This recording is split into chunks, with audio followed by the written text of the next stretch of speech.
My son and his wife flew off on a cruise, leaving me alone for a week with my 8-year-old grandson, who had been considered mute since birth.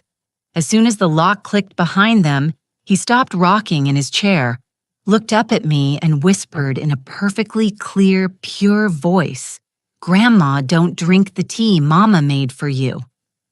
At that moment, my blood ran cold. My name is Eloise Van, and I am 66 years old. I am glad you will listen to this story to the end, and afterwards, please write in the comments what city you are from. I really want to see how far my story reaches. I never imagined that an ordinary week with my grandson would turn my life upside down. It seemed that at my age, nothing could surprise me anymore. I was wrong.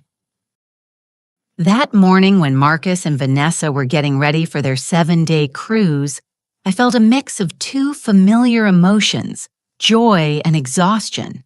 Joy that Jordan would be with me, and the exhaustion that always comes with caring for a child, especially a special needs child.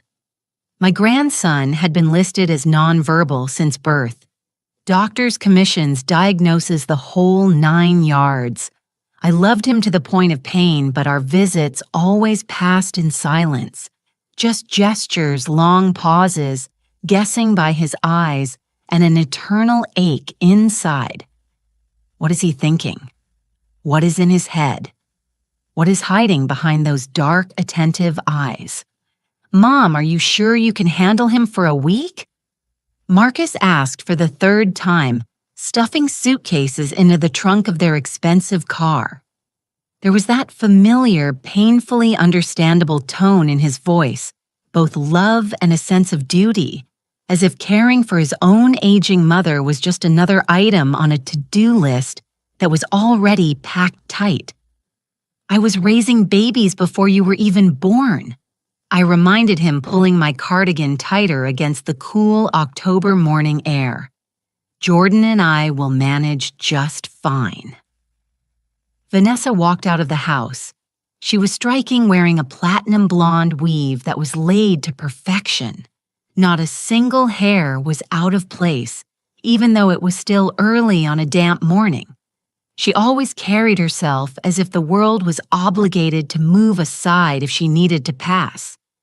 At 34, she was one of those women heads turn for on the street, and one of those who is never satisfied with what she already has.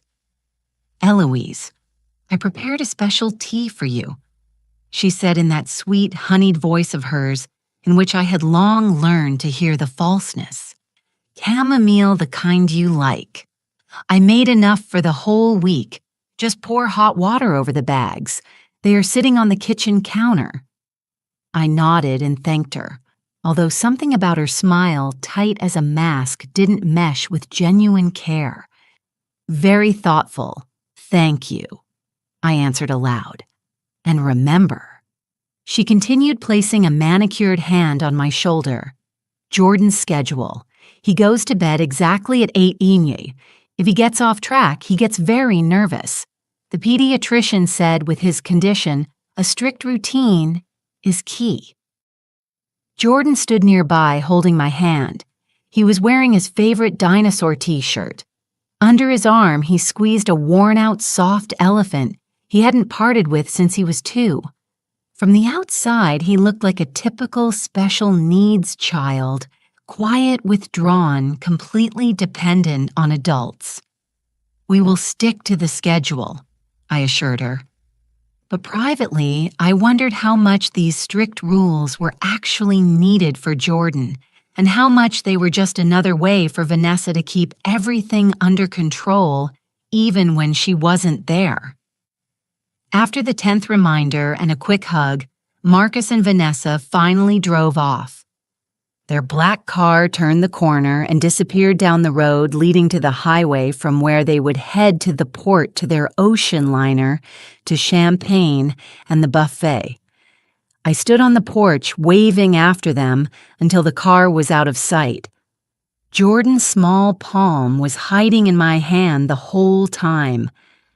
"Well, baby," I said to him as we turned back toward the house, Now it's just the two of us for 7 whole days."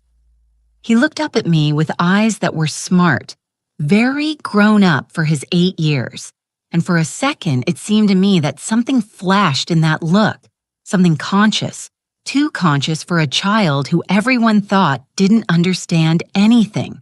But he immediately pulled me into the house, hurrying to his toys, and I chalked it all up to my imagination. We spent the morning in the living room. I was working on a crossword puzzle, and Jordan was painstakingly arranging his action figures on the coffee table into some complex schemes. The house without Marcus and Vanessa seemed different, quieter, calmer, as if an invisible smog of tension that usually hung in the air had dissipated, leaving only the quiet comfort of two people who are genuinely good together. Around 11 o'clock, I decided to finally brew that special tea from Vanessa. In the kitchen on the counter, the bags lay in a perfectly straight row, on each one in neat handwriting, "For Eloise Chamomile Calming Blend." The gesture was nice, of course, but for Vanessa, it was almost too attentive. Usually, she was more interested in how things looked from the outside than how people actually felt. I filled the kettle with water, put it on the stove, and opened one bag. The dry herbs smelled good. Chamomile, yes, but there was another note, a faint chemical smell like a hospital ward. It clearly didn't belong in chamomile tea. While the water was boiling, I could hear Jordan walking around the living room. Usually, he sat quietly capable of sorting through toys for hours, as if in his own world. But today, he was restless. By the creak of the old floorboards, I knew he was pacing back and forth, then freezing, then pacing again. The kettle whistled. I poured boiling water over the bag and watched the water slowly darken. The color turned out to be thick amber, much darker than regular chamomile tea. I was already reaching for the honey when suddenly it happened, a sound that nearly made me drop the mug. "Grandma, don't drink the tea." The voice was quiet but absolutely clear, a completely normal child's voice. I turned around sharply. Jordan stood in the kitchen doorway. He was looking at me with his dark brown eyes so intently that for a second it became hard for me to breathe. For 8 years, this child hadn't uttered a word. For 8 years, I had only imagined what his voice might sound like and what he would say if he could. "Jordan," I whispered, feeling my heart pounding somewhere in my throat. "Was that you speaking just now?" He walked closer, his fists clenched so tight his knuckles turned ashy. "Grandma, please don't drink that tea," he said more confidently now. "Mama put something in it, something bad." The mug slipped from my hands, hit the tiles, and shattered into pieces. Hot tea splashed across the floor, spreading in a dark stain. The sound echoed loudly in the silence, but I barely heard it. My head was buzzing, thoughts scattering. "You speak." I squeezed out, sinking onto a chair before my legs gave out completely. "All this time you could speak." Jordan nodded seriously and came closer, almost right up to me. "I'm sorry, Grandma," he said quietly. "I wanted to tell you for a long time, but I was scared. Mama said if I spoke to anyone at all except when she allowed it, something very bad would happen to you." "What do you mean?" I asked, although a part of me was already starting to understand everything. The puzzle pieces were falling into a picture that made me nauseous. "She makes me pretend." Jordan spoke quietly, but his lips were trembling. "When people are around, especially doctors, I have to act like I don't understand anything, but I hear everything, Grandma. I see everything." I reached out to him and pulled him close. A small, warm body, that familiar child scent. For 8 years, I thought my grandson lived somewhere behind glass where I couldn't reach him. For 8 years, I watched Vanessa play the role of the caring mother of a special needs child. For 8 years, I believed the doctor's reports, the conclusions, the endless courses and consultations. What did she put in my tea? I asked, though I didn't want to hear the answer. Jordan pulled back and looked me straight in the face. His expression was serious beyond his years. Medicine, he said. The kind that makes a person sleepy all the time and makes their head think poorly. He swallowed and added, "She's been doing it for a long time, Grandma. That's why lately you are always tired and forgetting things." The room swam before my eyes. I felt physically dizzy. Vanessa, for many months, years, drop by drop, bit by bit, carefully like a schedule. And all this time, she used my own grandson as part of the show, forcing him to support the lie that formed our entire family's understanding of him and me. "How long have you known all this?" I asked, barely audible. "A long time," Jordan said. "I learned to read when I was 4, but I pretended I didn't know how. I listen when Mama and Daddy talk at night. They think I'm asleep, but I'm not sleeping." I looked at him and thought, what kind of strength must a child possess to play mute for 8 years, to live in silence, allowing everyone to consider him incapable of speaking or understanding, while clearly realizing every detail of what was happening around him. "Why did you decide to tell me everything now?" I asked. "Because they aren't home," he answered simply. "And because yesterday I heard Mama on the phone saying it was time to speed everything up while they were gone. She said she made the bag stronger for this week, much stronger, Grandma."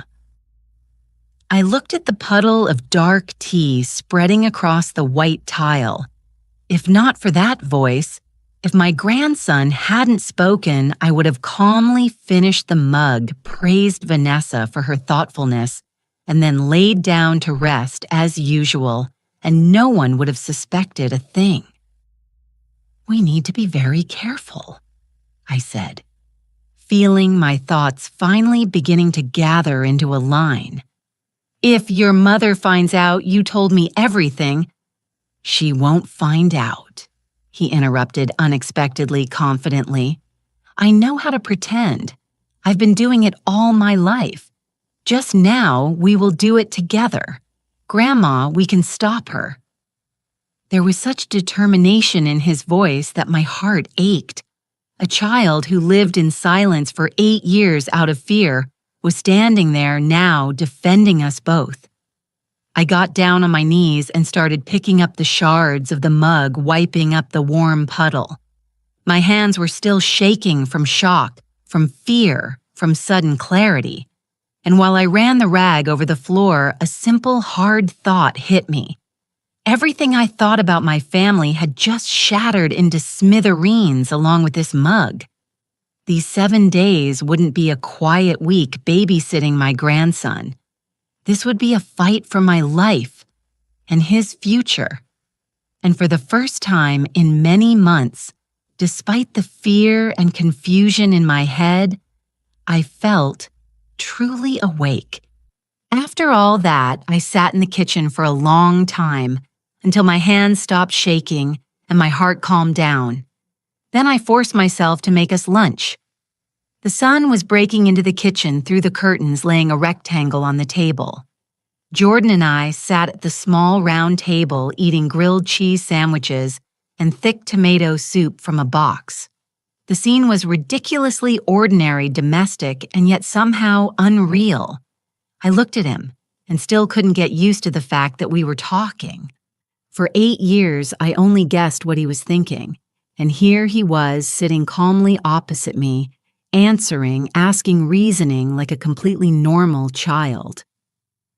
"Tell me about this medicine," I asked quietly, cutting his sandwich into small squares out of habit. "How long has your mother been putting it in my tea?" Jordan chewed thought and only then answered, "I think about 2 years." He looked at me closely. It started back when you began falling asleep at our house all the time, and Mama started saying that you were getting confused, forgetting things. 2 years. I replayed that period in my head. That was exactly when Marcus and Vanessa started cautiously, with such concern, talking about my memory. At first, it was little things. I left my car keys in the wrong place, or I didn't remember what we talked about a couple of days ago. Or suddenly, such fatigue would roll over me that I could fall asleep in the armchair during the day like after a hard shift. Back then, I wrote it all off as age. Honestly, in our family, the elders did have that happen. Toward old age, the head isn't what it used to be. I thought, I guess my turn has come. What exactly does she put in there? I asked, though the answer scared me to the bone. Different pills, Jordan said calmly, the way children speak about something ordinary. She crushes them very finely. I saw how she does it. He lowered his voice slightly. Through the crack in the door to their room, she has a little jar with powder. She sprinkles the tea bags with this powder using a tiny spoon. My insides tightened. This didn't look like some emotional breakdown where she slipped something in out of anger. No, this was a practice scheme, calm, precise, premeditated work. Do you know what kind of pills? I asked anyway. He nodded, and his next words sent a chill down my spine. Strong sleeping pills, the kind that knock you right out, and some other white pills. Mama said they are for old people to keep them calm. He looked at me. I heard her telling Daddy, if you give them for a long time, old people's brains rot, and the doctors will think it's just age. I put down my spoon. Pretending I had an appetite wasn't working anymore. What Jordan was painting for me wasn't just doping me up so I wouldn't be a nuisance. This was systematic, deliberate work to turn me into a helpless, confused old woman whom no one would listen to. And it wasn't just about health anymore. It meant that at any moment they could have me declared incompetent, strip me of the right to decide for myself, manage my house, my money, my life. And your father? Does he know? I tried to keep my voice steady. Jordan's face twitched. I saw in it the pain a child feels when they have to face the truth about their parents. At first, he didn't want to listen, Jordan said quietly. Mama kept talking and talking about how expensive it is to care for you as you age, and that everyone would be better off if you just went to sleep and didn't wake up. These words hit me like a fist to the chest. My own son was discussing my death as an item of financial planning. Daddy yelled, Jordan added quickly, seeing how pale I had turned. He gets mad when Mama talks like that, but he's afraid of her grandma just like me. She gets very angry when people don't do what she wants. I reached across the table and took his small hand. What does she do when she gets angry? She doesn't hit. He shook his head. It seemed like that should have been comforting, but for some reason it didn't calm me at all. But she knows how to make everyone regret not listening. He sighed and looked away. When I was 5, I accidentally said "Mama" in front of a doctor. He spoke evenly, but I could see him reliving it. And afterwards, she said if I ever spoke again when I wasn't supposed to, she would send me to a special hospital. He looked up at me. A place where I would never see you or Daddy again. My breath caught. She said, he continued, that the doctors there give shots that make you sleep all the time, and that if I tried to tell anyone, they wouldn't believe me anyway. They'd think I was making it up, and that kids end up there and their families forget about them completely. My eyes stung. I almost cried, not from self-pity, but from rage and pain for him. A little child just beginning to understand the world was simply silenced by fear. He was shown a terrifying picture. Speak and you lose everyone. This wasn't just cruelty anymore.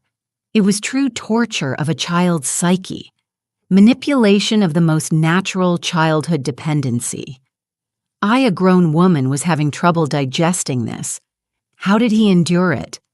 "You're a very smart boy," I said, squeezing his hand tighter. "Much smarter than she thinks." "I had to be," he answered simply. After that, I started noticing everything, listening to every word learned to read when no one was looking. He shrugged. I started understanding not just the words adults say, but what they really mean. I looked at him and thought, while other 8-year-olds are arguing over toys and sitting on phones, this child ran a real intelligence operation. He lived in someone else's game by someone else's rules, but at the same time gathered information that could save both our lives. "What else did you find out?" I asked. "Mama looks at a lot of stuff on the internet," he said. "She doesn't know I can read, so sometimes she leaves her laptop open when she goes for coffee." He took a bite, chewed, and only then continued. "I saw pages about how old people get abused and how hard it is to prove about natural causes and expected deterioration in the elderly." Every word was another piece of the puzzle falling into place. Vanessa wasn't just crossing the line a bit with pills. She was purposefully studying how to do it, so it looked natural, like old age, how to make doctors wave their hands. "Age, what do you expect?" "She also read about kids like me," Jordan continued, "about those with diagnoses and that such kids are bad witnesses. Hardly anyone believes them if something happens." I shuddered. She didn't just force him to be silent. She separately studied how his fabricated diagnosis could be used to her advantage if he ever did speak up. "There's something else." Jordan moved closer to me, almost whispering. "She's making the tea stronger." "How is it stronger?" I felt everything inside me tighten. "Every time she puts more powder," he explained. "Yesterday when she was packing the bags for this week, I heard her on the phone saying, 'How long can we wait for it to happen by itself? It's time to speed it up.'" He literally repeated the intonation like an actor. "She said this time she made the bags very strong, Grandma. Very." My stomach went cold. If Vanessa decided to speed up the process, then this week, while she and Marcus were beautifully relaxing on a liner, could very well have been intended as my last. They had an alibi, hundreds of witnesses, cameras, tickets, while I was supposed to quietly pass away in my sleep in my own home. Who was she talking to on the phone? I asked. "I don't know." Jordan shook his head. But that person was helping her calculate. They discussed how much medicine was needed to be enough and how to make sure no one would investigate afterwards. I felt a cold anger rising inside. So it wasn't just Vanessa's greed. There was someone else giving her advice on how much, and over what time frame. "Jordan," I looked at him very seriously. "Do you understand what your mother is trying to do to me right now?" He didn't look away. "I understand." He nodded. "She wants you to die. She thinks if you die, Daddy will get the house and all your money. Then she will command all of it because Daddy does whatever she says." That was it. Clearly on the shelves without extra words. An 8-year-old child saw what I, a grown woman, didn't want to admit to myself. I loved my son and grandson too much to allow the thought that I was being kept near them, not out of love. For Vanessa, I wasn't a person or her child's grandmother. I was an obstacle, a house worth about $600,000 plus my savings plus insurance. "But she doesn't understand one thing," I said quietly, and a stubborn spark suddenly flared up inside. "I'm not as simple as she thinks, and now I have something she definitely didn't expect from us." "What?" Jordan asked. I smiled at him for the first time in days with a real living smile. You, I answered, you are the smartest and bravest person I know. He was a little embarrassed, but a light appeared in his eyes. Not a child's light anymore, but an adult one. And I realized we would still fight her, and this time I wouldn't be alone. After our conversation with Jordan, I was silent for a long time. I just sat opposite him, listening to him breathe, hearing the spoon hit the bowl. We were both finishing the soup now cold, and one thought kept circling in my head. Alive, still alive, and I have a chance. What are we going to do now, Grandma? He finally asked. I looked at him small, thin, but with eyes so grown up it was sometimes scary. First, we will be very careful, I said calmly. Second, we will document everything, every piece of paper, every word, and make sure that after this week, your mother answers for everything she did to us. But how? Jordan frowned. Adults rarely believe kids, and someone like me, well, the way I'm supposed to be, even less. Don't worry about the adults, I said. That's my part, and your job is to keep playing your role. Which one? The one you've been playing for 8 years, I answered quietly. In front of people, you are the same quiet, nonverbal Jordan. No words, no extra glances, understood. He sighed, but nodded almost without a pause. I know how. I've lived like that all my life. On the second day, without Vanessa's special tea, the house seemed to exhale along with me. I woke up in the morning and for the first time in a long time didn't feel like my head was full of cotton. Thought connected to thought. Nothing was unraveling. There was none of that sticky fog I had almost resigned myself to deciding it was age. Turns out, no, it wasn't old age. It was the pills. Jordan and I had come up with our safety plan the day before. During the day when someone might look in the window or stop by for business, he was the same child everyone was used to seeing. Quiet, distant, immersed in his toys. No words, no reactions.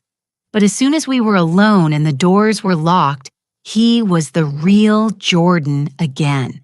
With his questions, thoughts, fears, and with that mind his mother so diligently hid from the world. In the morning, we sat in the kitchen. I poured him hot chocolate. For myself, regular black tea this time from a new box I had bought myself at the nearest corner store. Jordan crumbled a biscuit into his mug, swung his legs under the chair, and suddenly said, "Grandma, I need to show you something, but very carefully." "Show me what?" I became alert. He looked around even though we had already checked that no one was home and whispered, "Mama's papers, the stuff she printed from the internet. She hid them in my room. She thought I couldn't read and no one would find them." My heart gave an unpleasant jolt. "Let's go," I said. "Just stay calm." We went upstairs to the small room that Marcus and Vanessa called the guest room, but in fact it had long become Jordan's when he stayed with me. On the wall were the same dinosaur wallpapers I had put up when he was 4. Back then, I hoped it would somehow stir him, make him talk. Now these painted beasts seemed like witnesses who saw much more than I did. Jordan walked to the dresser, carefully moved a stack of folded clothes. Under the t-shirts wrapped in an old swaddling blanket lay a thick yellow folder. He picked it up with such seriousness, as if he were holding not paper, but evidence in some major case. Essentially, that's what it was. "She looks in here sometimes," he whispered. "She thinks I just like messing with this blanket because it's soft, but I checked to see if she moved the papers." He handed me the folder. I sat on the bed. He sat next to me. The first sheet was a printout from a medical website. The headline in large font, Signs of natural memory decline in the elderly. Some paragraphs were highlighted with a yellow marker. Gradual memory loss, increased confusion and disorientation. Changes in sleep and appetite, difficulty performing multi-step tasks. I read, and everything inside me went cold. Every highlighted spot that was me for the last 2 years. The exact symptoms Marcus would later speak to me about with pity.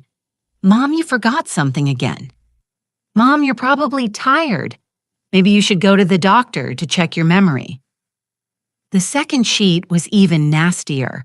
When elderly parents become a burden, how to make difficult decisions. In the margins, neat notes in Vanessa's even handwriting. Private nursing home from $5,000 a month, difficulties with declaring incompetence, issues accessing accounts, timelines while nothing is finalized. I felt my fingers cramp while holding the paper. The third sheet was about medicine. Headline, drug interactions in the elderly, how to avoid overdose.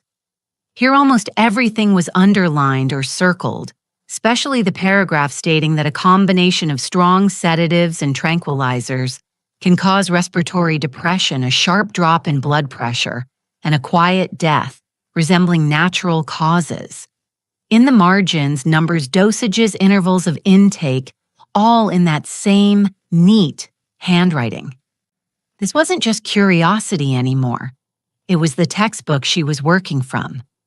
"That's not all," Jordan said quietly. He took the last sheet from the folder, regular lined notebook paper. At the top was written, "Notes on Progress, LM. My initials, Eloise Van. Let's say Eloise Marie Van EMV No." The Russian text says, "LM Lyudmila Morozova." So for Eloise Van, it would be EV. Notes on Progress, EV. Below was a list of dates from the last 2 years. Next to them, short notes. I read aloud and my voice trembled.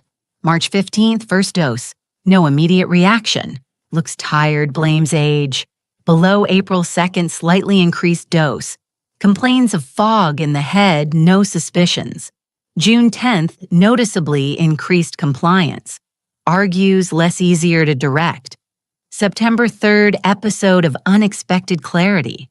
Asks questions about memory, expresses anxiety. Reduced dose for a week to avoid attracting attention. Every line was like a blow. My life, my states, my doubts carefully recorded and sorted on shelves like an experiment on a lab rat. And then, new months. October 1st, need to accelerate. Financial pressure growing. Object needs to be removed before the next financial audit. Remove the object.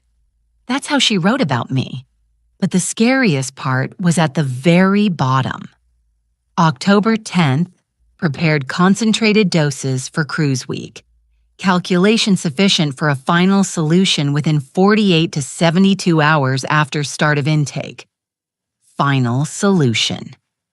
My hands shook so much the paper rustled. Vanessa wasn't just poisoning me a little bit.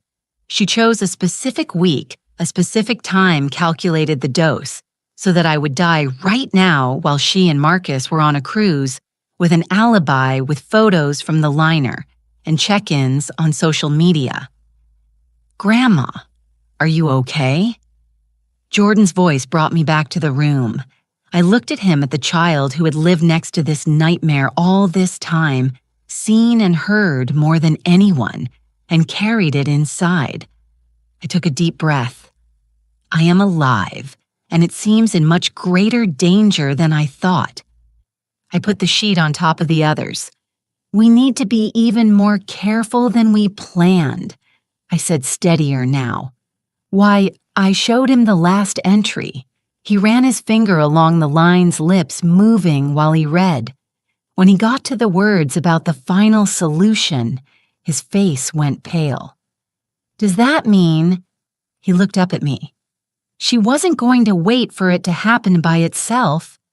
"No," I answered quietly. "She intended to end everything this week here in this house." Jordan was silent, then said very clearly, "Then we have to stop her before they get back." I looked out the window. Behind the glass was a normal, quiet yard, the neighbor's cat on the fence, yellow leaves on the path. But for us, the countdown was running. Only a few days remained until Marcus and Vanessa returned. In the second half of that same day, when Jordan and I decided we had to stop Vanessa before their return, I realized we couldn't drag it out any longer. While he was sleeping in his room for the first time in a long time, a normal child's sleep without a pill fog, I sat in the kitchen by the phone and began making calls on which our lives depended. First, I called my lawyer, Margaret Sterling. She had handled my affairs, wheelhouse, and accounts for 15 years. Her voice was warm and calm as always. "Eloise, how nice to hear you. How are you feeling? Marcus said you were having some memory problems." At those words, everything inside me flipped. So he discussed my senile confusion not only with doctors, but with the lawyer too, preparing the ground in case they needed to declare me incompetent. "I feel better, Margaret, than I have in months," I said, "but I want to ask you something important." I hesitated a little and phrased it so it sounded general, although it was specifically about me. If someone systematically gives an elderly person medication without their knowledge what is needed to prove it, there was a pause on the other end.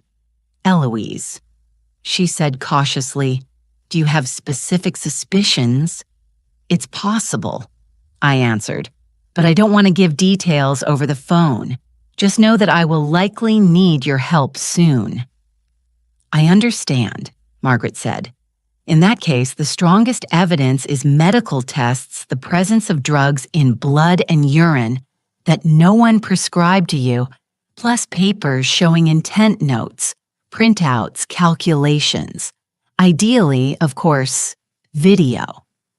I immediately thought about how there were no cameras in the house, and it was too late to install them now.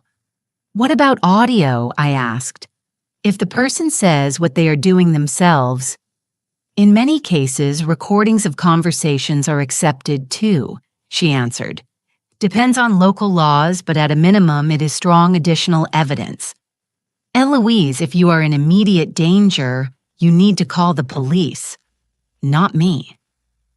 "Right now, nothing threatens me," I said honestly. "As long as I don't drink anything Vanessa prepared, I'm safe. But soon I will need to act fast. Please be ready." We said goodbye, and I immediately dialed the number of my doctor, Dr. Caldwell, whom I had seen for many years. "Doctor," I said when she picked up, "I want to talk about the memory problems I've had the last 2 years. Tell me, could that be not age, but medication?" "It certainly could be," she answered immediately, "especially in the elderly. A combination of sleeping pills, sedatives, sometimes even vitamins gives a picture similar to dementia. Did you take something new?" "That's just the thing," I said. "I'm not sure I was taking only what was prescribed to me. If I want to check if there are extra drugs in my blood, what needs to be done?" "A complete blood count with an expanded screening for drugs and toxicology plus urine," she explained calmly. "But the timing is important here. Some substances leave the system quickly. Eloise, do you suspect someone is spiking your drink?" "It's possible," I answered. "Can you run the tests if I come in tomorrow morning?" "Of course," she said without hesitation. "I'll ask the nurse to put you in for the earliest slot. And also," her voice became serious, "if suspicions are confirmed, this is no longer medicine, but a criminal case." I hung up feeling both the chill of realization and a new, long-forgotten vigor. For the first time in a long time, I had not only fear, but a plan. Jordan and I had already found Vanessa's papers, discharge summaries, her notes. Soon there would be tests. One piece of the puzzle remained: make her say too much herself. We needed a trap, and for it to work, Vanessa had to be sure everything was going according to her script, that the old woman, heavily drugged, was quietly drifting toward the grave. When Jordan woke up, I sat next to his bed and calmly explained everything. We need not only papers and tests, we need her to spill the beans herself and for it to be recorded. He listened seriously, not like a child. Then he nodded. She calls today. Why are you so sure? She always calls on the second day, he said. Checks how the process is going. He said it just like that, almost with the same tone she used on the phone. Well, that's excellent, I said. That means tonight we will put on a little show for her. You act as usual, I act a little worse than I really am. By evening, I was already sick of myself from rehearsing. I walked around the kitchen saying the same thing out loud, trying out how it sounded if I dragged words slightly, if I got confused, if I repeated myself. Jordan corrected me like an experienced director. Here you are acting too hard. She won't believe that.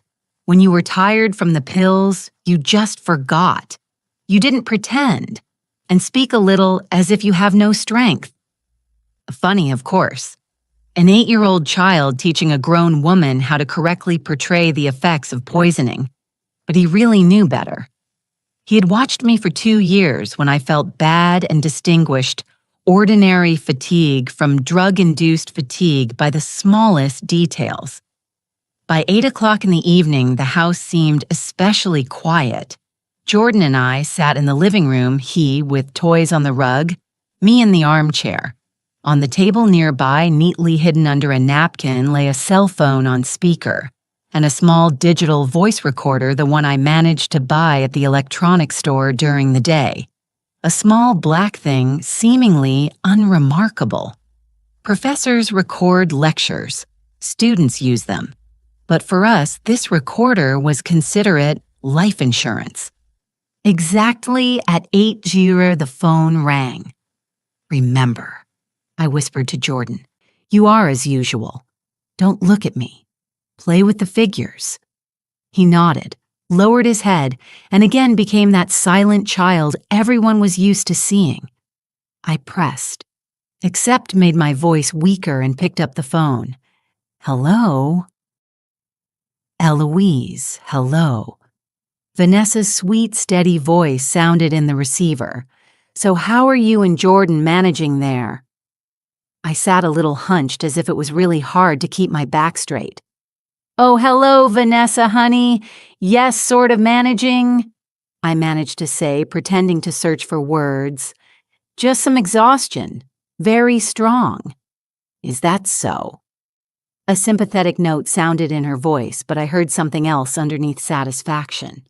Maybe you're drinking my tea. I bought it, especially for you, the one that helps well with such conditions. Drinking it, of course, I lied. Like you said, morning and evening. It's kind of strong this time, but you know better. A short pause hung on the other end.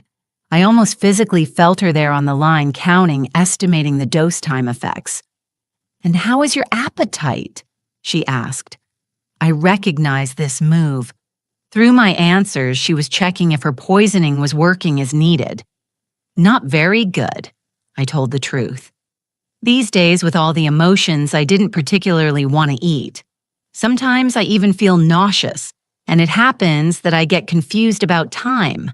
Morning, then evening. I paused a bit and added what I had come up with beforehand. Just this morning, I found the car keys in the refrigerator. Can you imagine? Actually, that was a lie, but exactly those kinds of bells she herself had discussed with doctors more than once. Oh, well, Vanessa said, and a nearly joyous note was ringing in her voice now. That is, unfortunately, normal at your age. Yes, Mom. She said the last part louder, apparently for Marcus, so he would hear too. We were just thinking, she continued. After we get back, we need to seriously discuss how to help you further. Maybe invite a caregiver. Maybe look at a good facility with care. You don't want to be a burden to Marcus and me and to Jordan, right? don't want to be a burden," I repeated quietly, putting both fear and confusion into my voice. Partly real. The rest was acting. "If you and Marcus decide what's best, I will listen to you." "That's a good girl," Vanessa said. "Family must support each other." When the word family is pronounced by a person who has been quietly poisoning you in your own kitchen for 2 years, it sounds especially vile. "And how is Jordan?" she asked next. "Not acting up, not bothering you?" I glanced at my grandson. He was sitting on the floor with toys, but I saw he heard every word. "Quiet," I said. "Sits to the side, watches. Sometimes it seems to me he is peering right into me." "All the better," Vanessa dropped. "Fewer unnecessary irritants. The main thing is that he doesn't bother you and doesn't make you nervous." I squeezed the handset so hard my knuckles turned white. For her, her own son was an irritant extra noise in the picture that prevented her from calmly solving issues. Eloise. Her voice became even softer, almost like honey. "Promise me one thing. If you suddenly feel worse, feel dizzy, find it hard to breathe, don't drive anywhere yourself, don't get behind the wheel, don't go to the clinic. Just lie down and rest. Okay, at your age, that is the most correct thing. The body will do what is needed itself." She was prescribing me a scheme right over the phone. Quietly die at home and don't call anyone. "Okay, Vanessa, honey," I said. "You are so caring to us." "I just want everything to be as it should," she answered. "Okay, I won't tire you. Rest, drink your tea. Marcus and I are thinking about you here." She asked a little more about how I felt about how Jordan and I were and finally hung up. I sat motionless for some time, feeling cold, pure anger trembling in my chest. Grandma. Jordan appeared next to me so quietly I jumped. "You acted great. She believed it." "How do you know?" "Her voice is different," he explained. "When she feels bad, it's flat and so mean. And when she is pleased, it's like she's singing. Just now, she was singing. She is glad you sounded stupid."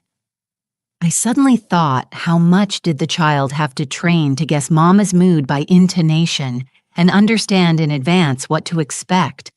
"What now?" he asked. "And now we record everything," I said. "Every case, every observation of yours. Tomorrow there will be tests, and then we will need one more step." That evening we sat at the table with a notebook. I asked questions he remembered by days, by weeks. "When did you first see those white pills? When did Mama first talk to Daddy about how expensive it is to care for old people? When did she buy medicine from the neighbor? Who did she talk to on the phone most often when she thought you were sleeping?" His memory was amazing. He remembered even such small things as the color of the packaging, the smell of the pills, what words she used. "And also," Jordan said when my hand was already tired of writing, "Mama has a diary." "What diary?" "A small blue book. It sits in the nightstand next to her bed. She writes something in it every day about money, about you, about me. I saw her writing something in there the night before the cruise." It was like another ray of light towards evidence, but we couldn't open their bedroom and climb into the nightstand yet. Too risky. But now I knew where to send the police later. In the morning, I went to Dr. Caldwell. I didn't tell her everything to the end that Vanessa was behind this.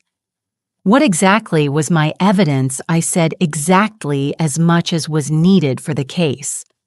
"Doctor, I have serious suspicions that there are medicines in my system that no one prescribed to me."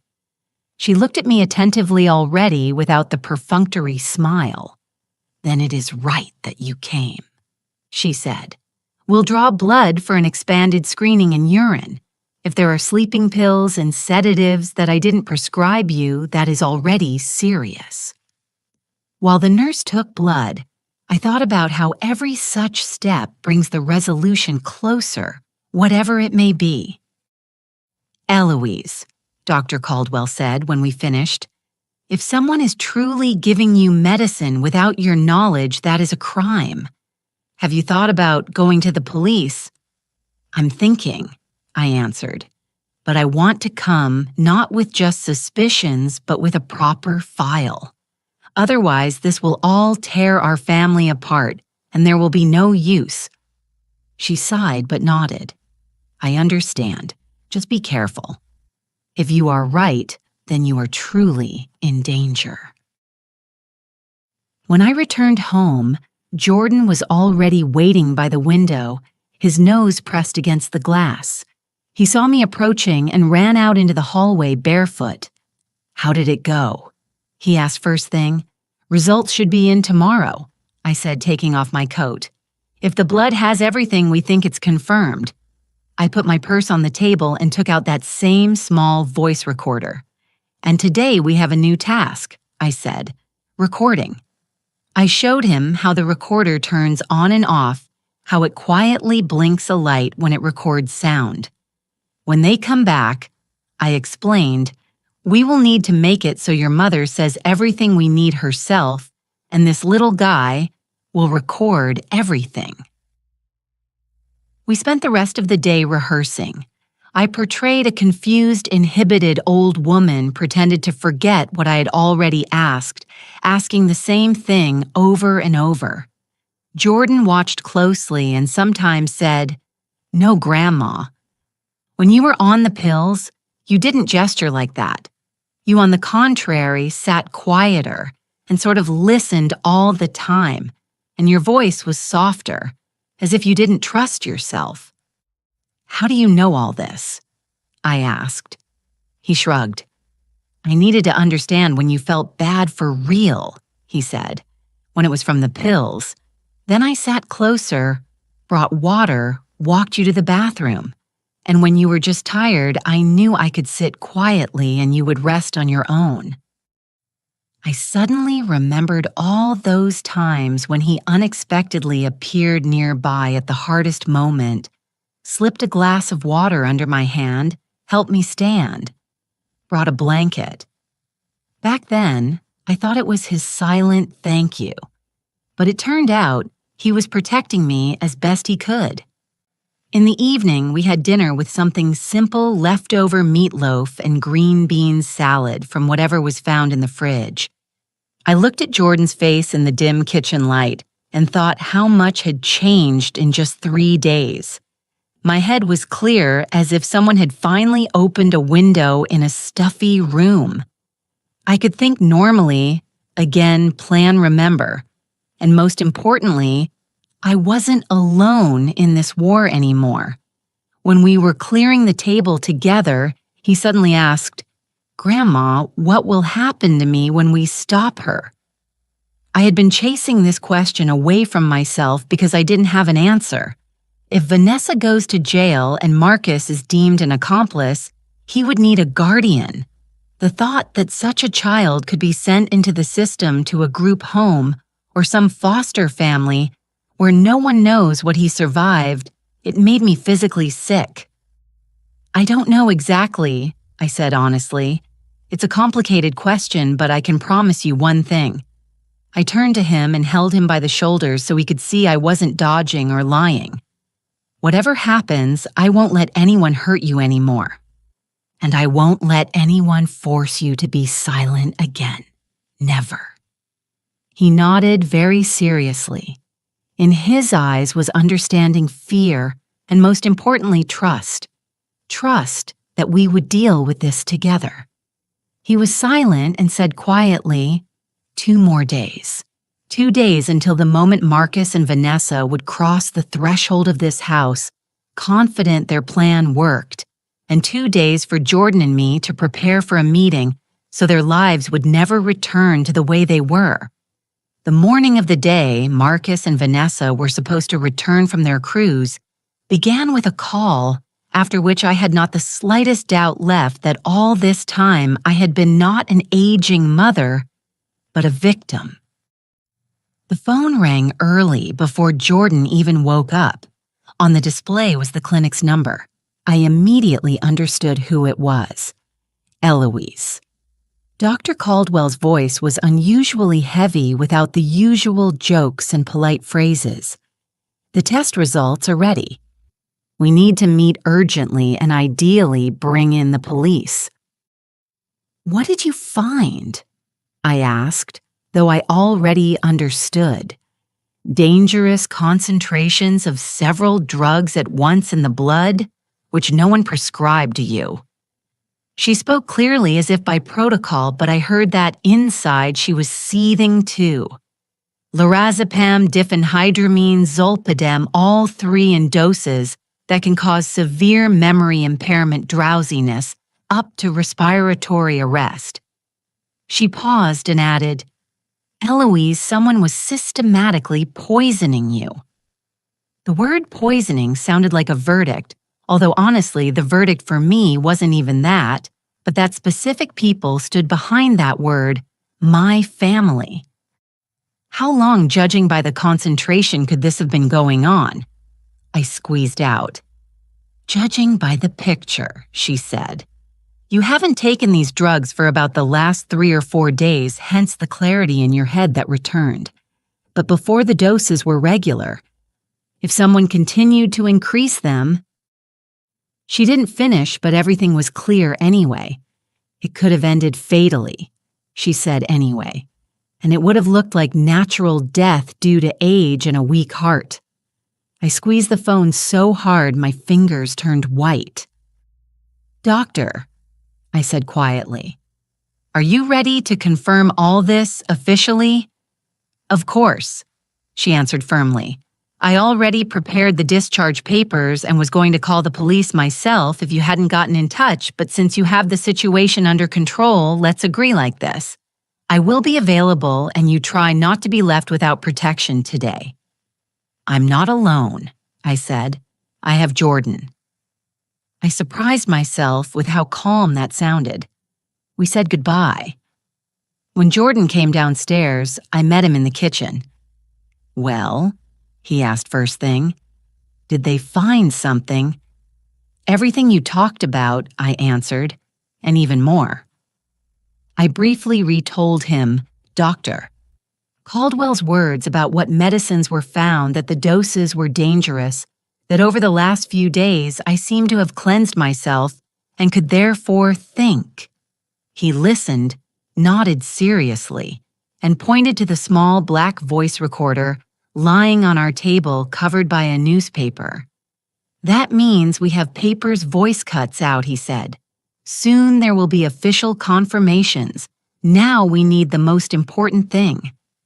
I knew what he meant, that which no paper is enough for Vanessa's live voice admitting herself, even if not directly, but enough for any investigator to form a picture. By lunch, we had everything prepared. We turned on the recorder in advance and hid it on the bookshelf in the living room between old volumes so it wasn't visible but could hear the whole room. Checked it. Recording is on. The little light is blinking. Sound is clear. When I ask you to go get water, I said quietly to Jordan, that will be the signal. You will walk to the shelf and take it out. Got it. Got it. He nodded. I will tell them the truth. About 2 hours remained until Marcus and Vanessa arrived. There was such silence in the house you could hear the clock ticking. I caught myself staring at my hands, trembling slightly, but overall holding up and thought, well, Eloise, all your life you stood up for others. Now stand up for yourself and for him. Around 2:30, the familiar sound of an engine was heard in the driveway. The car pulled onto the lot tires, crunching on gravel. I purposely settled into the armchair in the living room beforehand, messed up my hair a bit, threw the cardigan on, carelessly sat, slightly hunched like a person exhausted to the limit. Jordan sat on the rug at my feet, laid out toys. For a second, he looked at me like an adult with a very clear gaze, and then immediately dimmed, becoming that same distant boy everyone considered to be in his own world. The lock on the door clicked. The door opened without a doorbell. They had their own key. Eloise. Vanessa's voice rang out in the hallway, steady, caring. "We're back. How are you two here?" "We're here," I answered, making my voice weaker and slightly dragging. Vanessa entered the living room firsthand with perfect styling and expensive light-colored clothes. One look, and I saw her eyes quickly professionally assess the picture. Me in the chair, pale. Jordan on the floor, silent. For a fraction of a second, satisfaction flashed in her gaze before she pulled a mask of anxiety over her face. "Oh my God!" she almost screamed, running up to me. "Eloise, you look terrible. You didn't take care of yourself at all."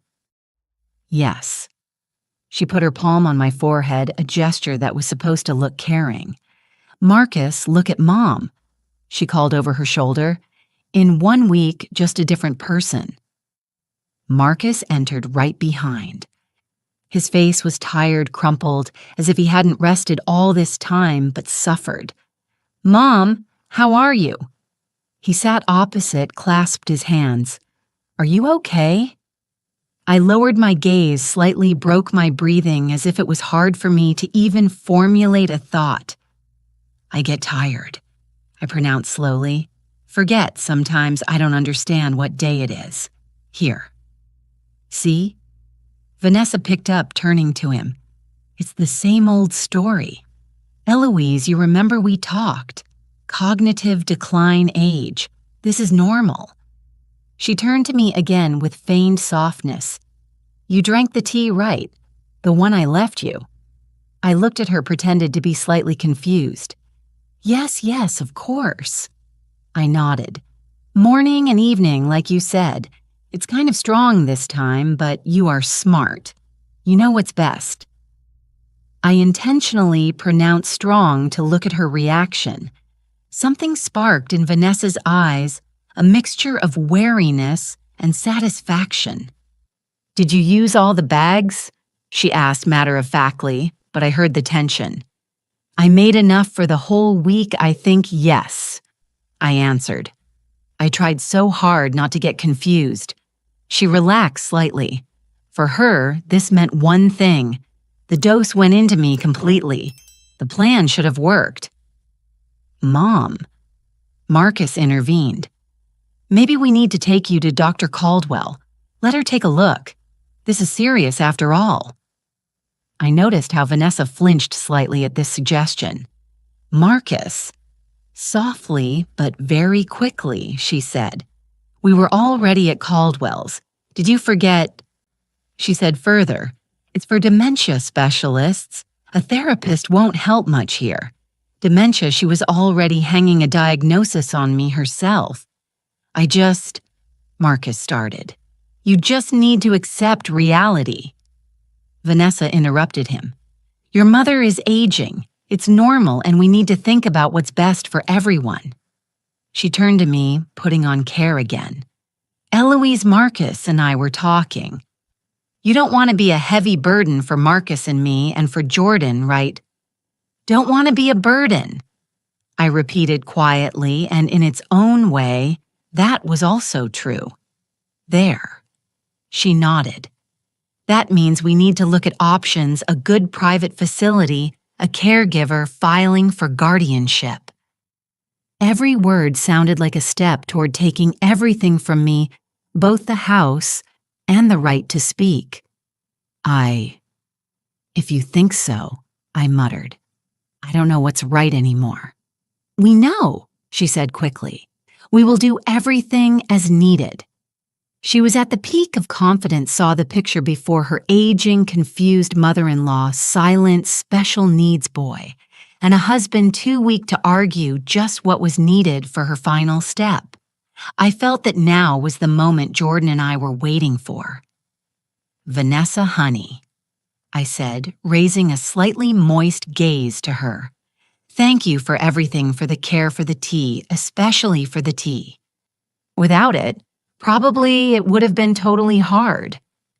She froze for a moment as if trying to understand if some mockery was hidden behind my words, but in my voice, and I tried very hard, there was only grateful weakness. Of course, she said, smiling slightly. I take care of you. What do you say, Mom? Marcus asked. We just want you to be better. If you think that is right, I whispered. I don't want to interfere. Inside at that moment, I had not humility, but icy anger. But on the outside, I was exactly the woman they wanted to see. Tired, confused, ready to give my life to their disposal. Jordan, I said quietly, dropping my hand on his shoulder. Bring Grandma a glass of water, please. My head is spinning a bit. He looked up at me. We met eyes literally for a split second. That was enough for him to understand. It's time. Jordan got up from the rug and went not to the kitchen, but to the bookshelf. Jordan, the kitchen is in the other direction, I think. Vanessa threw out, automatically still more occupied with pushing the nursing home topic than with what the child was doing. He didn't answer. Walked to the shelf, stuck his hand between the books, felt the small black rectangle, and turned to them, holding it in his palm. A heavy silence hung in the living room. Jordan, Marcus said confusedly, what is that you have? And then, my mute grandson spoke aloud in front of his parents for the second time in his life. This is a voice recorder, he said calmly. I am recording on it for Grandma everything Mama said about the medicine in her tea. Vanessa froze as if she had been hit. Her face went white, lips twitched. Marcus looked at Jordan as if seeing him for the first time in his life. What did you say? He exhaled. This is a voice recorder, Jordan repeated calmly. I am recording everything for Grandma, including how Mama talked about the drugs she puts in her tea. The silence in the room became simply ringing. This is nonsense, Vanessa almost hissed, coming to her senses. He can't speak. She looked at Marcus as if expecting support. You know yourself, doctor said severe developmental disorder. I can speak, Jordan interrupted her. His voice trembled but held. Always could. You just forbade me to do it. Marcus stumbled over his own thought. Jordan's son, you've known how to talk for a long time. All my life, he said simply and walked closer to me. I said Mama in front of a doctor when I was 5, and then she said if I said even one more word in front of people, they would send me to a special hospital where I would never see you and Grandma again. He spoke, and everything inside me clenched. She said, he continued looking straight at his father now, that they give shots there that make you sleep all the time, and that even if I tried to tell the truth, everyone would think I was making it up. He's fantasizing, Vanessa said sharply. Her voice became shrill. Marcus, well, say something. You see, this is some kind of hysteria. I rose from the chair slowly, but without the frailty I had portrayed. The hysteria is over, I said calmly. And the games, too. Vanessa turned sharply to me. And what are you spouting now? You could barely speak. You're having another episode. The episode is yours, Vanessa, I answered. It's been 5 days since I drank your special tea. Without it, you see the head clears up. She blinked as if disbelieving. You didn't drink the tea. Not a sip, I said. And you know, amazing thing.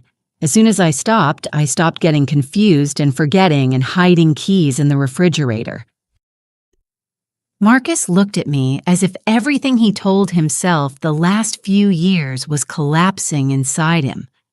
Mom, he quietly sank back into the chair. Are you saying... I want to say that your wife has been poisoning me right in front of your eyes for 2 years, I interrupted. And you preferred to believe it was age. That's a lie, Vanessa cut off. You're having another episode. Old people often make things up and She nodded at Jordan. A child with a diagnosis. No one will believe the two of you. A child with a diagnosis, I repeated calmly, who taught himself to read at 4 years old, listened to your conversations at night, and collected your papers while you thought he was in his own world. I reached into my cardigan and pulled out the folded folder with the sheets Jordan and I found in his room unfolded. It looked Vanessa straight in the eyes and began to read. October 10th. Prepared concentrated doses for cruise week. Calculation sufficient for a final solution within 48 to 72 hours after start of intake. My voice didn't waver. Vanessa's face turned gray. What is this garbage? She asked, her voice breaking. Those aren't my notes. Your handwriting, Jordan said quietly. I saw you writing every day. I continued. October 1st, necessary to accelerate. Financial pressure growing. Object needs to be removed before the next financial audit. Object. I repeated, that's me. Yes, Vanessa. Marcus went pale. Vanessa. He turned to her. What does this mean? Nothing, she said sharply. Those are just notes. I was reading articles, making excerpts. You know I like to systematize everything. Eloise is turning everything upside down. And also, I said calmly, we have printouts from sites about natural memory decline in the elderly when elderly parents become a burden drug interactions and accidental overdoses, with all your notes. I shook the folder. And blood tests, I added. Dr. Caldwell has already seen everything and is ready to confirm. There were strong sleeping pills and sedatives in my system that no one prescribed to me. You went to Caldwell. Vanessa looked at me as if all this time I was a piece on her chessboard and suddenly made an unexpected move. Yes, I nodded, and not just to her. I took out my phone. And we also have a voice recorder where my mute grandson speaks quite legibly and where you can be heard discussing doses and deadlines on the phone. That's illegal, Vanessa exploded. You can't just record people. It proves nothing. She didn't look like that soft, sweet Vanessa she showed the world anymore. Now another woman stood before us, angry, cornered.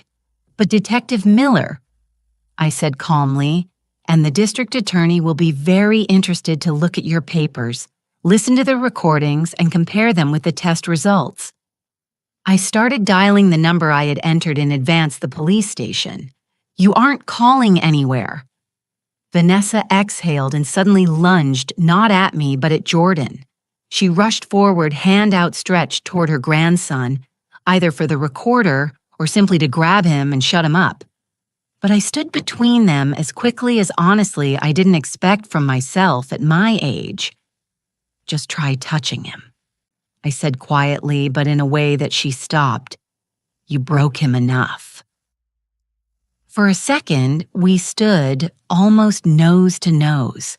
I saw in her eyes not only anger, but fear, real animal fear. Somewhere in the background, Marcus finally tore himself from his spot. Enough, he shouted. Both of you shut up. He shifted his gaze from me to Vanessa, then to Jordan. I don't understand anything. Mom, do you really think Vanessa wanted to harm you?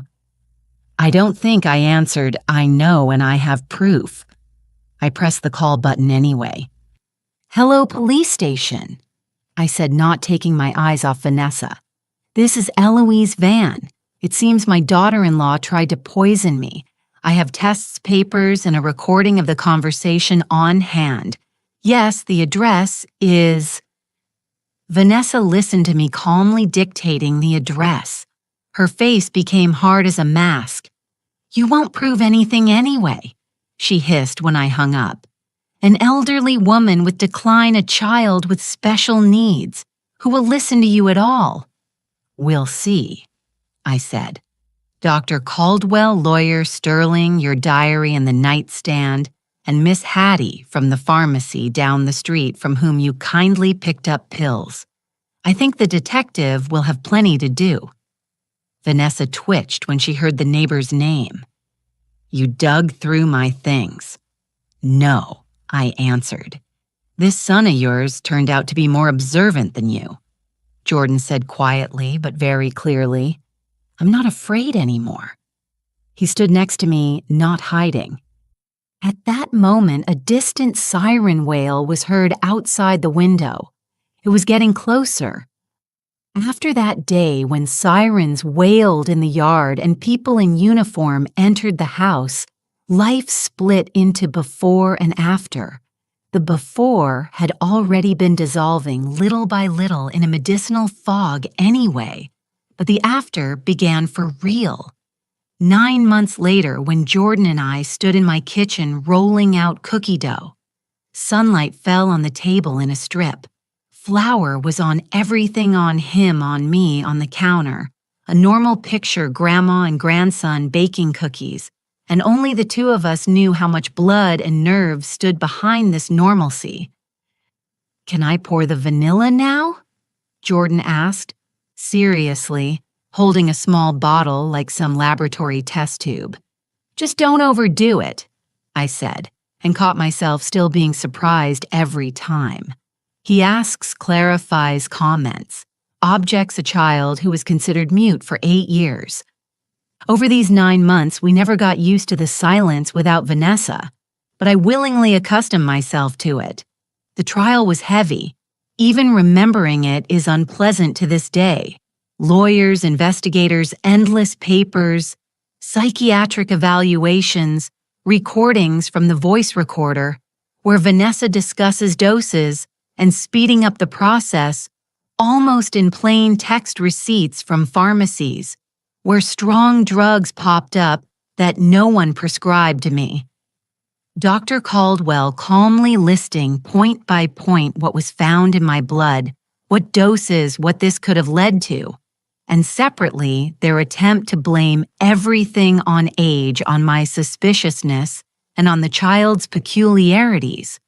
But when psychologists examined Jordan and came out into the hall with the conclusion that the boy not only speaks, but is ahead of his peers in development, Vanessa's defense essentially had the ground cut from under their feet.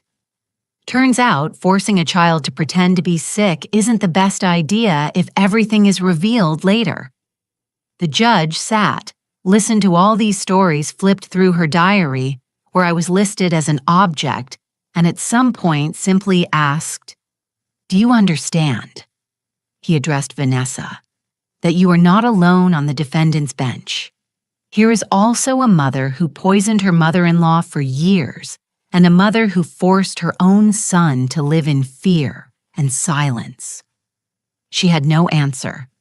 In the end, she got 15 years attempted murder, elder abuse, child endangerment. The judge was especially enraged that she positioned herself as a caring guardian all this time. The court didn't jail Marcus, but battered him heavily. He was found guilty of essentially turning a blind eye to what was happening. He cooperated with the investigation, told everything, admitted he didn't want to fully believe the truth, even though it was banging on the door. Instead of prison, he was assigned 5 years probation and mandatory psychotherapy for a father who couldn't protect either his mother or his son. He made the hardest decision later when he voluntarily gave up custody of Jordan in my favor. "Mom," he told me after court when we were sitting in the corridor on hard benches, "I understand that right now the best adult in his life is you. I don't have the right to drag him back to where all this happened to him." His eyes were red. Voice cracked.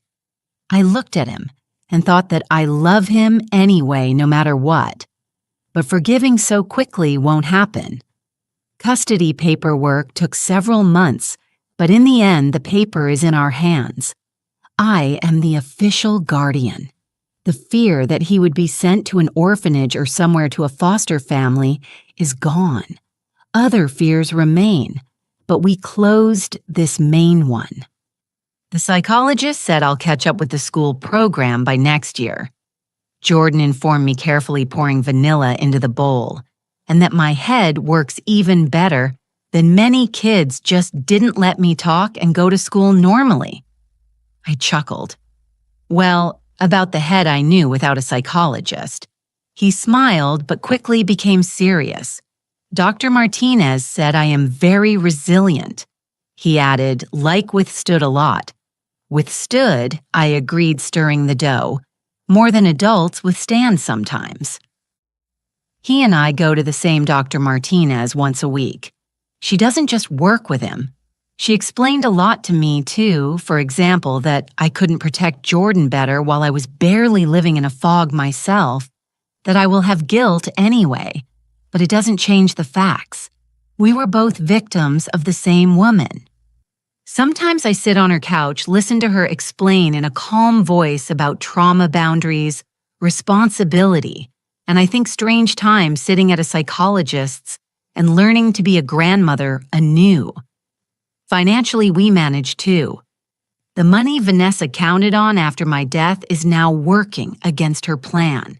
Part goes to treatment, Jordan's classes, lawyers, all of this.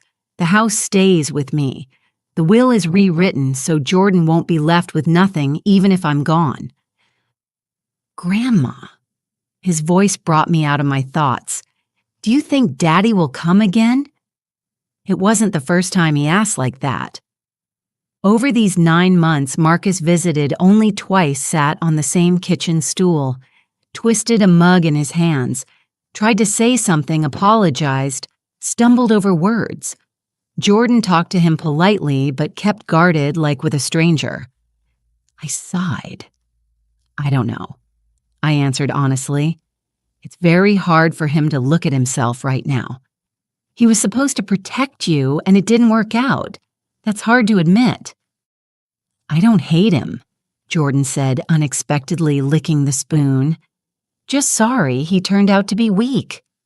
I looked at him, small, covered in flour in an old t-shirt, but speaking like an adult who already understood more about people than many at 40. Weakness comes in different forms, I said.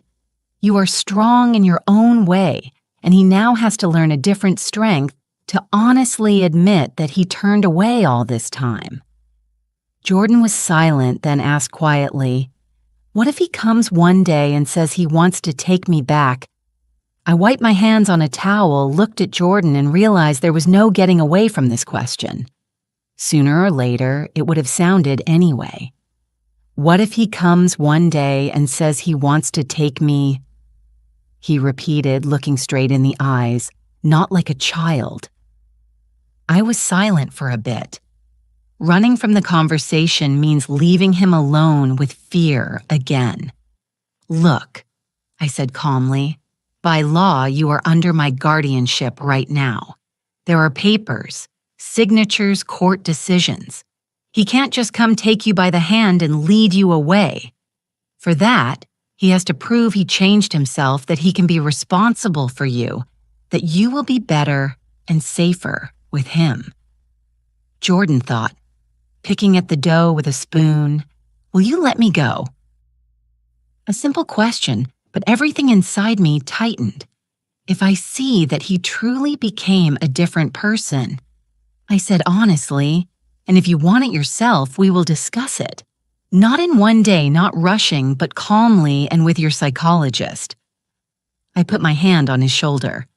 But one thing, I definitely won't give him ever the right to force you to be silent. That was taken from us once, and there won't be a second time. He nodded, sighed, somewhat relieved, and returned to the bowl.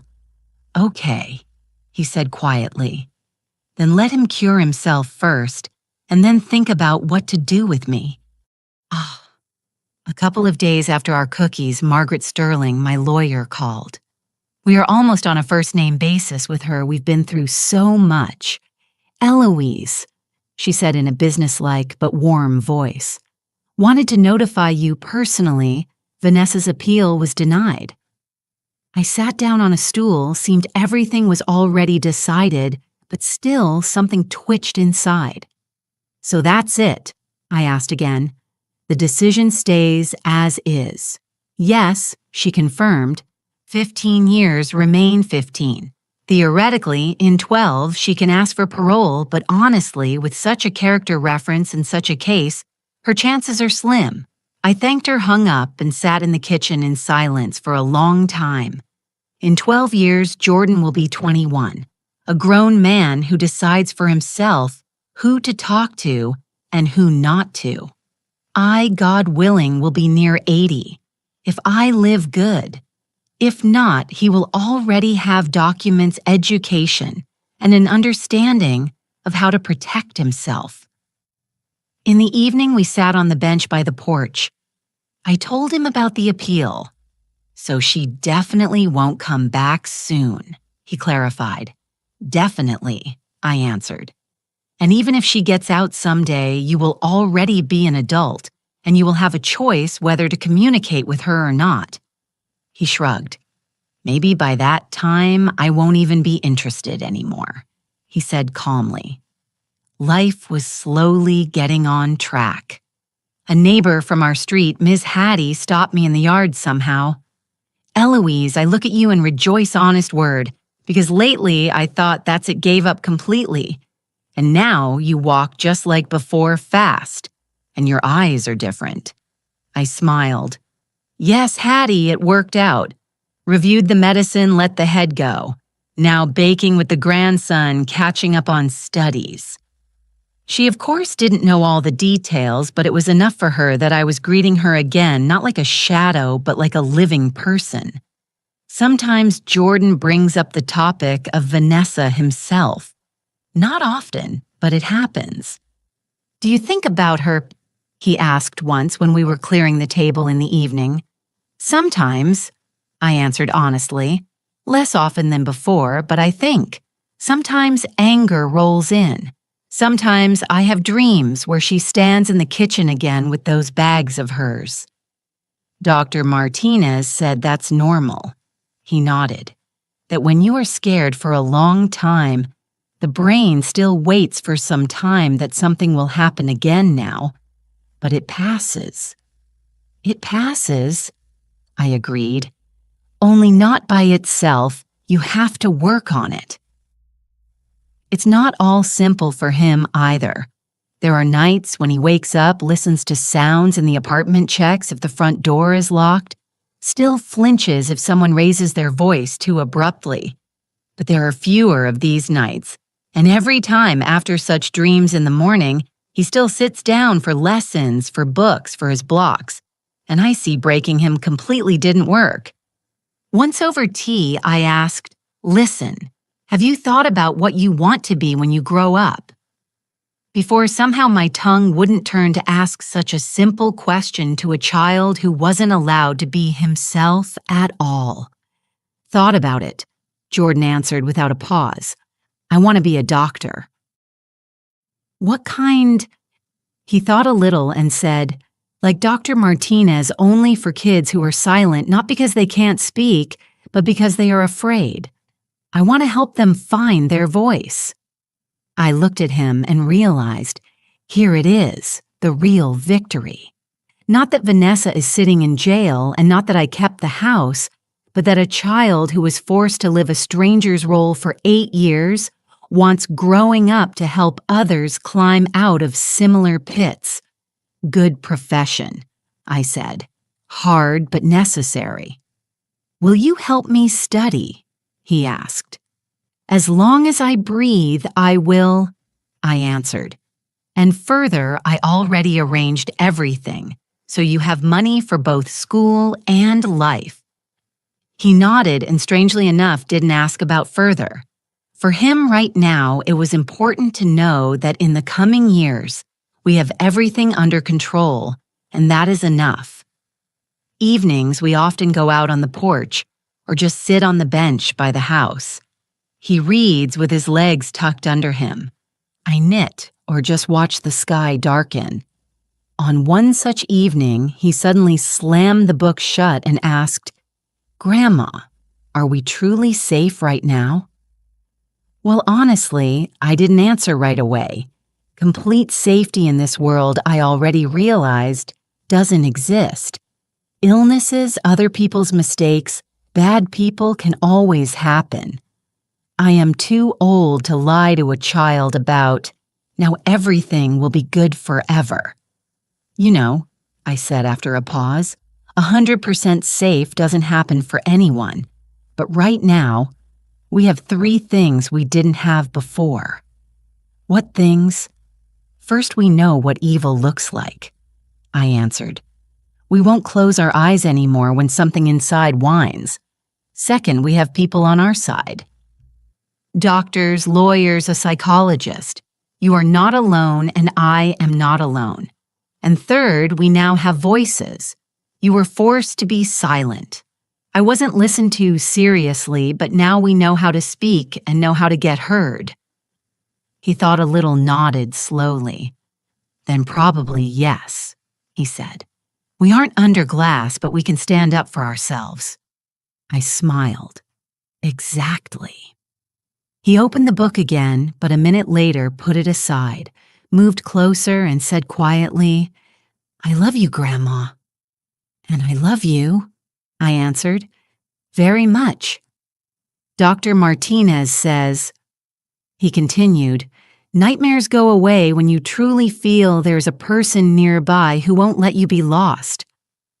"I think she's right," I said, and kissed him on the top of his head.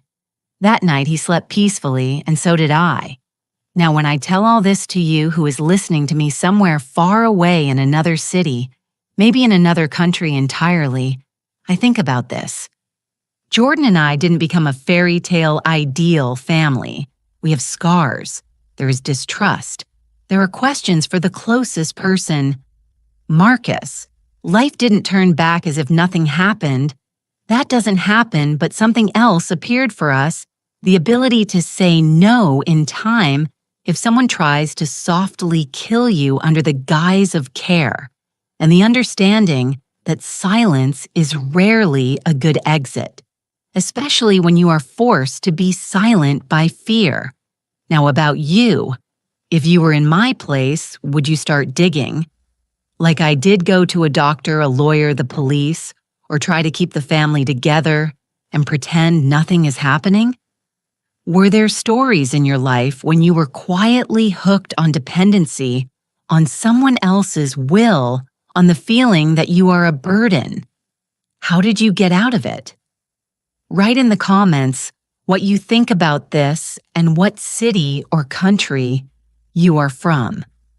I am really interested in how far my voice and my grandson's voice fly. And on the final screen, I will leave 2 more stories from our channel. They are also about how truth comes out, even if they try to bury it for many years. Thank you for listening. Take care of yourself, and please don't let anyone decide for you when it's time for you to leave. If you liked my story and want to hear more, go ahead and subscribe to my channel. If you'd like to support me, you can do it through Super Thanks. It would mean a lot. In the comments, tell me which city you're watching from and what time it is so I can see how far my story reaches. I've added 2 more life stories on the screen just for you. Click one now and let's keep spending time together. Much love. See you soon.